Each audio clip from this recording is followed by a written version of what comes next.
කතා කරමු කොහොමද touch keyboard එක, voice typing panel එක සහ emoji panel එකේ theme එක change කරලා ඔයාගේ Windows 11 PC එකට fresh look එකක් ගන්න කියලා. දිගටම එකතු වීඩියෝ එකත් එක්ක.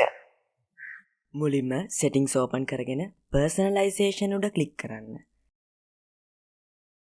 ඊට පස්සේ text input tab එක උඩ click කරන්න.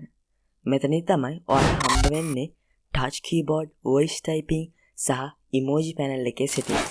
මෙතන තියෙන pre-made themes වලින් ඔයාලට කැමති theme එකක් select කරගන්න පුළුවන්. එහෙමත් නැත්නම් ඔයාගේම custom theme එකක් create කරගන්න පුළුවන් customize your theme option එක උඩ click කරලා. ඔයාලට කැමති theme එක pick කරගත්තට පස්සේ ඔයාගේ input methods වල interface එක change වෙන්න ඕනේ. මම හිතනවා ඔයාගේ Windows 11 PC එකට පුංචි unique touch එකක් දෙන්න මේ වීඩියෝ එක useful වෙන්න ඇති කියලා. එහෙනම් තවත් මේ වගේ වීඩියෝ එකකින් ආයෙත් හම්බෙමු.